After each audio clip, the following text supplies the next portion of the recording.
नमस्कार दोस्तों, कैसे हैं आप लोग। आशा है आप लोग बहुत अच्छे होंगे। दोस्तों, आज की कहानी है डैफोडिल पफ। मादक संगीत झिलमिल करती हुई रोशनी, खनकते हुए गिलास और थिरकते हुए पाँव के बीच रुद्राक्ष ने अचानक अपने आप को कुंभ के मेले में पाया। थैंक गॉड, वहाँ उसे जेम्स मिल गया और अपने साथ यहाँ ले आया। नहीं तो आज वह हरिद्वार के किसी घाट पर लंगोटी पहनकर भस्म पुते शरीर के साथ धुनी रमा रहा होता।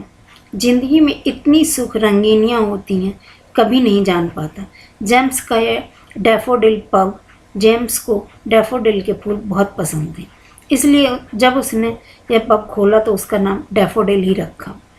इतना ही नहीं, महंगा होने पर भी रोज़ शाम को पब की प्रत्येक टेबल के गुलदस्ते में डैफोडिल का फूल लगाया जाता।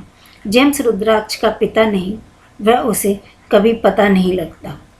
यह जेम्स स्वयं ही उसे न बताता। कुछ समय पहले जेम्स तो अल्लाह को प्यारा हो गया, पर जाते जाते वह पब उसके नाम कर गया था। यही नहीं, मरने से पहले उसे उसके जीवन की सच्चाई भी बता गया। तुम मेरे बेटे नहीं हो रुद्र, तुम्हें तो मैंने कुंभ के मेले में पाया था।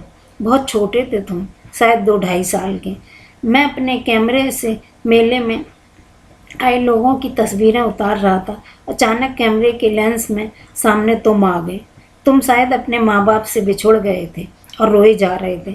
मैं उधर से जाने ही वाला था कि मैंने देखा 2-3 नागा साधु आए और तुम्हें उठाकर ले जाने लगे। बड़ी मुश्किल से तुम्हें मैं उनसे छुड़ा कर ला पाया था। फिर मैंने पुलिस ने तुम्हारे माँ बाप को ढूंढने की बहुत कोशिश की, लेकिन उनका कहीं पता नहीं लगा। पुलिस तुम्हें अनाथ आश्रम भेज रही थी, पर इतने दिनों में मुझे तुमसे लगाव हो गया, इसलिए कानूनी कार्रवाई करके तुम्हें मैंने अपने साथ मुंबई ले आया। आते जाते पुलिस को अपना पता भी दे दिया था कि कभी कोई तुम्हें लेने आए तो ले जा सके। लेकिन 23 वर्ष बीत गए, कोई नहीं आया। मैंने तुम्हें अपने बच्चे की तरह पाला है। तुम्हारे कारण मैंने शादी भी नहीं की। आज ये घर, ये पब, पैसा सब तुम्हें सौंप के जा रहा हूँ। इन सब की हिफाजत करना। रुद्राक्ष ने अपना वादा खूब अच्छे से निभाया और डैफोडिल पब को शहर का नामी ग्रामी पब बना दिया। शाम होते ही पब के ऊपर ऊंची पट्टी पर लिखे हुए डैफोडिल के सफ़ेद अक्षर को जैसे ही नियॉन आलोक में जगमगाते हैं, फिल्मी हस्तियां, मशहूर बिजनेसमैन, उनके पुत्र पुत्रियां, कलाकारों से अंदर का माहौल जगमगा उठता है। उस झिलमिलाते हुए वातावरण में अब ना जाने क्यों बार बार उसे कुंभ के मेले, उसमें खो गए अपने माँ बाप की याद आती है। पता नहीं वह किस जाति का है, किस शहर में उसका जन्म हुआ था, उसके माँ बाप कौन है। रुद्र, रुद्र, अरे कहाँ खो गए। आने वाला उसका दोस्त अक्षय था। कहीं नहीं, तू ऐसे क्यों यहाँ पर रहा। पता है आज मुझे गौरी मिली थी। कौन गौरी। गौरी खान। गौरी खान नहीं, गौरी शर्मा, तेरी गौरी। गौरी को कैसे भूल सकता है। रुद्राक्ष, कॉलेज के ख़त्म होने के बाद 3 साल की फेलोशिप मिलने की खबर आई। जर्मनी से गौरी से 3 साल के लिए बिछड़ना होगा। यही डैफोडिल में उसमें अंतिम मुलाकात हुई थी। तब गौरी ने कहा था, तुम जाओ रुद्र, मेरी चाहत, मेरी खामोशी, मेरे सपने, मेरे आंसू, मेरी हंसी सब लेके जाओ। सिर्फ अपने आप को मेरे भीतर छोड़कर जाना। लेकिन तुम मुझे वचन दो कि 2-3 साल बाद मेरा इंतज़ार करोगी। यहाँ ऐसी ही आती रहोगी, डैफोडिल में मुझे महसूस करोगी। दिया वचन। वह नहीं आई, एक दिन के लिए भी नहीं। अपना दिया वचन निभाने जेम्स से भी मिलने नहीं आई। कहाँ देखा तुमने उसे। अरे कृष्ण मंदिर में, माथे पर लंबा सा तिलक लगाए, बाल बिखेरे, भगवान के सामने अपनी मंडली के साथ नाच रही थी। मैंने 3-4 बार पुकारा, पर उसने मुझे देखकर भी अनदेखा कर दिया। तब मैंने उसके पास जाकर कहा, रुद्राक्ष वापस आ गया है और तुम्हारा इंतज़ार कर रहा है। उसने मुझे ऐसे देखा जैसे पूछ रही हो, कौन रुद्राक्ष, तुम कौन हो। एक दिन इसी डैफोडिल पब में रुद्राक्ष की मुलाकात गौरी से हो गई थी। एक कोने की एक कुर्सी में बैठकर वह कुछ सोच रही थी। जैसे ही रुद्राक्ष उसके पास से निकला, गौरी ने उसे रोककर कहा था, एक सिगरेट प्लीज़। रुद्राक्ष ने अपना सिगरेट केस खोलकर किसी नायिका की उंगलियों सी पतली सिगरेट उसके सामने कर दी थी। यह मेरा ब्रांड नहीं है। कौन सी पीती हैं आप? मैं सिर्फ विल्स पीती हूँ। मैं सिर्फ गोल्डन पीता हूँ। ये चलेगी तो बोलो। छोड़ो, विस्की तो मिलेगी। कौन सा ब्रांड? कॉन्याक। वह तो नहीं है। वोदका चलेगी? इस पब का नाम डैफोडिल नहीं चलेगा। चलेगा, चलेगी, पब होना चाहिए था। ये नहीं है तो ये चलेगी, वो नहीं है तो वो चलेगा। इडियट। चलेगा चलेगी वाली बात रुद्राक्ष को इतनी पसंद आई थी कि उसने तुरंत गौरी की तरफ अपना हाथ बढ़ाकर कहा था, फ्रेंड्स? मैं फ्रेंड्स नहीं बनाती। रुद्राक्ष को अपना अपमान बर्दाश्त नहीं हुआ और वहाँ से अपने केबिन में चला गया। रात के 12 बजे तक वह बाहर आया तो देखा नशे में धुत अभी तक वह बैठी थी। अरे तुम अभी तक गई नहीं? और तुमने कितनी ज़्यादा पी ली? अब घर कैसे जाओगी? इतना पीने की आदत है मुझे, और बाहर मेरा ड्राइवर खड़ा है और मुझे लेकर जाएगा। क्या तुम मेरे दोस्त बनना पसंद करोगे? मैं दोस्त नहीं बनाता। इतनी भी क्या नाराज़गी है रुद्र? क्या तुम मेरा नाम जानती हो? तुम्हारा नाम जानना कौन सी बड़ी बात है? डैफोडिल के मालिक जेम्स और उनके बेटे रुद्राक्ष को कौन नहीं जानता? अच्छा, अब अपना नाम तो बता दो। गौरी शर्मा। आर्किटेक्ट गौरी। आर्किटेक्ट होकर तुम कला प्रेमी ही नशे में रहते हैं, कहकर वह फिर बहकने लगी। बस यहीं से शुरू हुई थी उसकी गौरी से दोस्ती, जो आगे चलकर प्यार में बदल गई। शहर के बहुत बड़े बिल्डर की बेटी थी गौरी। तुम्हें नहीं पता रुद्राक्ष, मैं कितने बड़े बिल्डर की बेटी हूँ। रात दिन मेरा बाप ईंट पत्थर की इमारतें बनाने में लगा रहता है। सारी रात नहीं, सिर्फ दिन में। रात में तो वह जिस्म तराशता है। अब यही लत माँ को भी लग गई है। रोज़ रात को दोनों क्लब में जाने की बात कहकर एक कार से निकलते हैं और आते हैं, दोनों अलग अलग कारों में। वैसे हमारी हाई सोसाइटी में आम बात है। हर घर में यही तो होता है। जानता हूँ, रात दिन ऐसे ही नमूनों से तो मेरा पाला पड़ता है। दोनों में से एक को भी परवाह नहीं है। छोटी थी तब दोनों मुझे आया और नौकरों के भरोसे छोड़कर चले जाते थे। आया मुझे डरा धमकाकर अकेले कमरे में सुला देती और स्वयं नौकरों के साथ अय्यासी करती।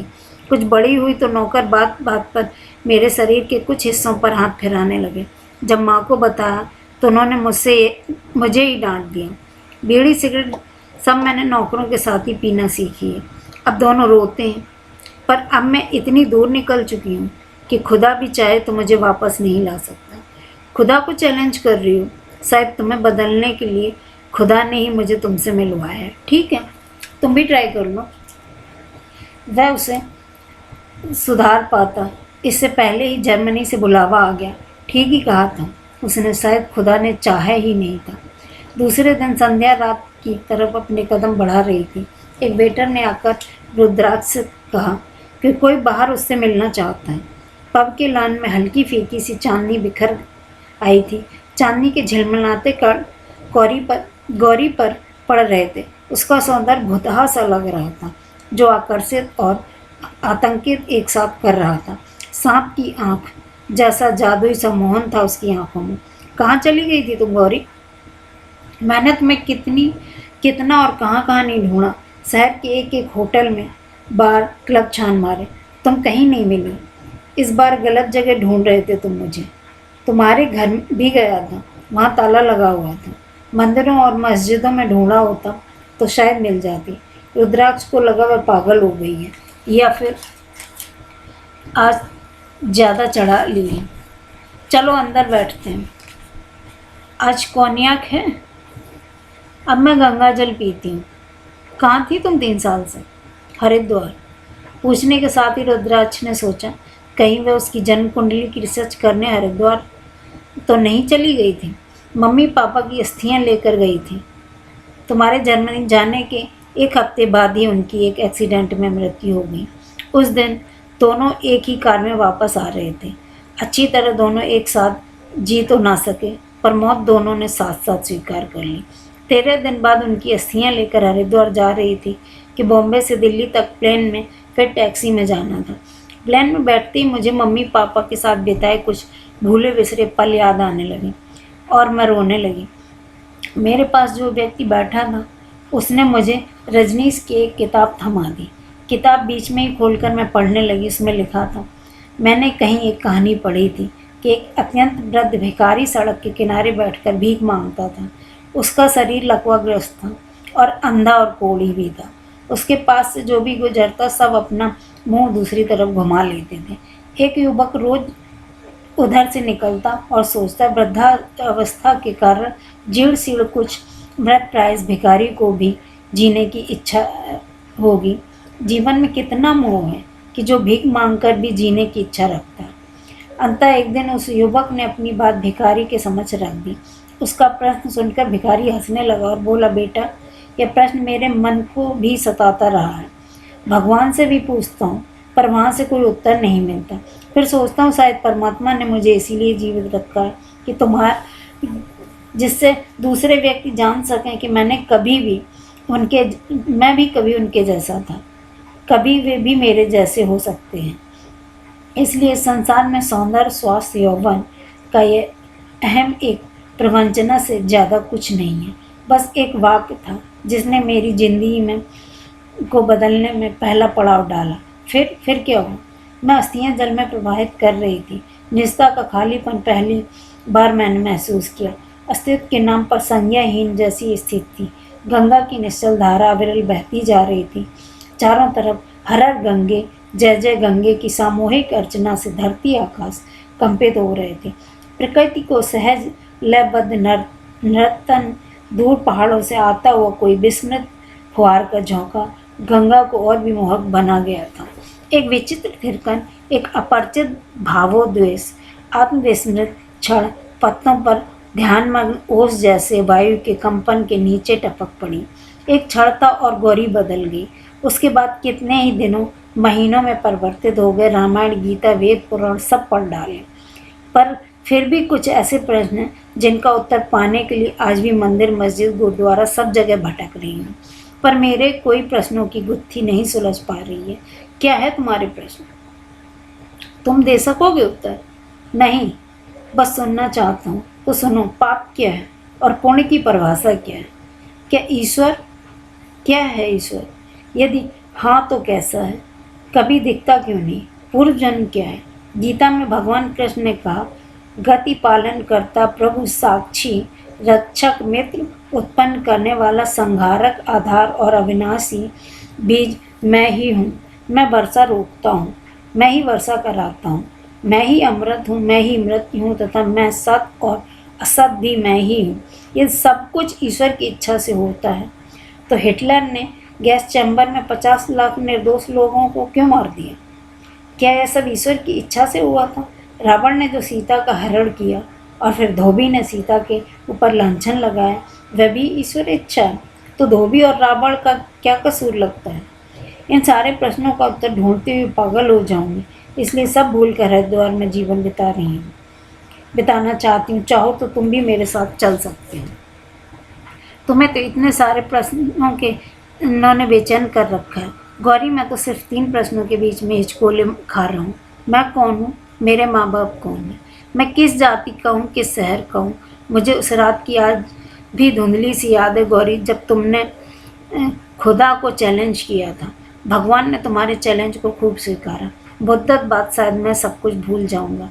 जिंदगी का रास्ता तय करते समय बहुत कुछ पीछे छूट जाएगा, पर डैफोडिल की वे रातें जो तुम्हारे साथ बिताई हैं मुझे हमेशा याद रहेंगी। स्मृतियों में से जिप्सी स्मृतियाँ हैं जिनका कोई ठिकाना नहीं, जो कुंभ के मेले से शुरू होती हैं और वहीं खत्म हो जाती हैं।